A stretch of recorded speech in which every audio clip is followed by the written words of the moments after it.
Hai teman-teman, kembali lagi di Alur Kisah. Kali ini Alur Kisah akan membahas tentang Louis Pasteur, ahli biologi dan kimia Perancis. Biografi Louis Pasteur, ahli biologi dan kimia Perancis. Louis Pasteur lahir tanggal 27 Desember tahun 1822 di Dole, Prancis dari sebuah keluarga Katolik. Dia adalah anak ketiga dan satu-satunya putra dari penyama kulit yang berpendidikan rendah Jean-Joseph Pasteur dan istrinya Jeanne Etienne Trocuy. Dia bersekolah di sekolah dasar ketika dia berumur 9 tahun, dan pada saat itu dia tidak menunjukkan minat khusus pada sains. Namun, dia adalah seniman yang cukup bagus. Pada tahun 1839, ia diterima di Collège Royal di Besançon, dari mana ia lulus dengan gelar Badan BSc pada tahun 1842 dengan ujian dalam bidang fisika, matematika, Latin, dan menggambar. Dia kemudian menghadiri École Normale Supérieure yang bergengsi untuk belajar fisika dan kimia, berspesialisasi dalam kristal, dan memperoleh gelar setara bahasa Prancis dari Messece, 1845, dan Ph.D. 1847. Dia menjabat sebentar sebagai profesor fisika di Lycée de Dijon, dan kemudian menjadi profesor kimia di Universitas Strasbourg.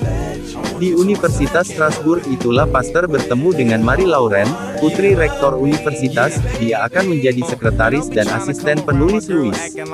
Pasangan tersebut menikah pada tanggal 29 Mei tahun 1849, dan memiliki 5 anak, Jeanne tahun 1850 sampai tahun 1859, Jean-Baptiste tahun 1851 sampai tahun 1908, Cecile tahun 1853 sampai tahun 1866, Marie-Louise tahun 1858 sampai tahun 1934, dan Camille tahun 1863 sampai tahun 1865.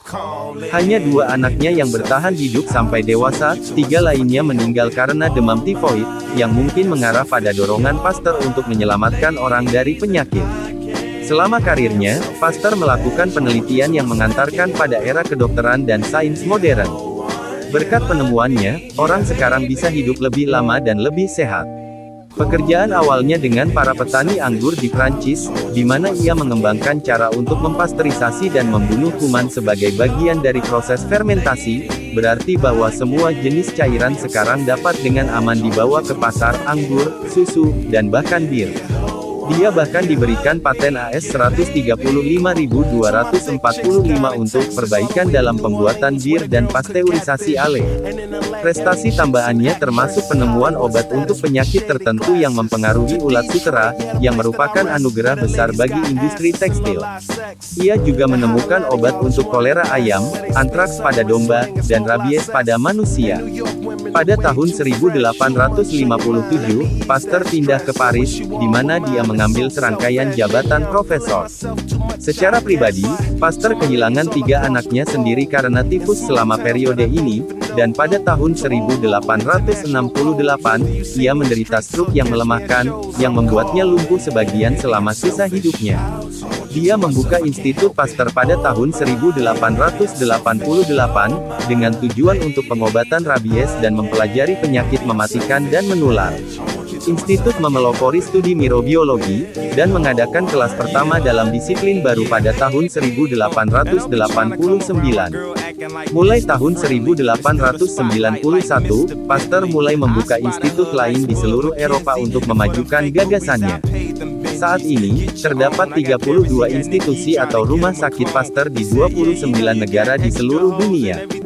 Selama masa hidup Louis Pasteur, tidak mudah baginya untuk meyakinkan orang lain tentang ide-idenya, yang kontroversial pada masanya tetapi dianggap benar saat ini. Pasteur berjuang untuk meyakinkan ahli bedah bahwa kuman itu ada dan bahwa mereka adalah penyebab penyakit, bukan udara buruk, teori yang berlaku sampai saat itu. Lebih lanjut, dia menegaskan bahwa kuman dapat disebarkan melalui kontak manusia dan bahkan peralatan medis, dan bahwa membunuh kuman melalui pasteurisasi dan sterilisasi sangat penting untuk mencegah penyebaran penyakit. Selain itu, Pasteur memajukan studi tentang virologi. Karyanya dengan rabies membuatnya menyadari bahwa bentuk penyakit yang lemah dapat digunakan sebagai imunisasi terhadap bentuk yang lebih kuat. Inilah dua kutipan terkenal Louis Pasteur. Apakah Anda pernah mengamati kepada siapa kecelakaan itu terjadi? Kesempatan hanya menguntungkan pikiran yang siap. Sains tidak mengenal negara, karena pengetahuan adalah milik umat manusia, dan merupakan obor yang menerangi dunia. Beberapa sejarawan tidak setuju dengan kebijaksanaan yang diterima mengenai penemuan Pasteur. Pada 100 tahun kematian ahli biologi pada tahun 1995, seorang sejarawan yang mengkhususkan diri dalam sains, Gerald L. Gayson tahun 1943 sampai tahun 2001, menerbitkan sebuah buku yang menganalisis buku catatan pribadi Pasteur, yang baru dipublikasikan sekitar satu dekade sebelumnya. Dalam The Private Science of Louis Pasteur, Gayson menegaskan bahwa Pasteur telah memberikan catatan yang menyesatkan tentang banyak penemuan pentingnya.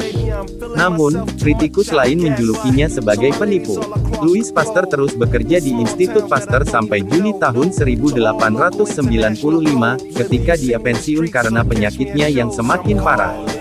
Dia meninggal pada tanggal 28 September tahun 1895, setelah menderita beberapa kali stroke. Ketidakkonsistenan dan misrepresentasi yang diidentifikasi oleh Gayson dalam buku catatan Pasteur menunjukkan bahwa dia bukan hanya seorang pelaku eksperimen, tetapi seorang pejuang, orator, dan penulis yang kuat, yang mendistorsi fakta untuk mempengaruhi opini dan mempromosikan dirinya dan tujuannya. Namun demikian, prestasinya luar biasa, khususnya studi antraks dan rabies, pentingnya mencuci tangan dan sterilisasi dalam pembedahan, dan yang terpenting, mengantar era vaksin. Prestasi ini terus menginspirasi dan menyembuhkan jutaan orang.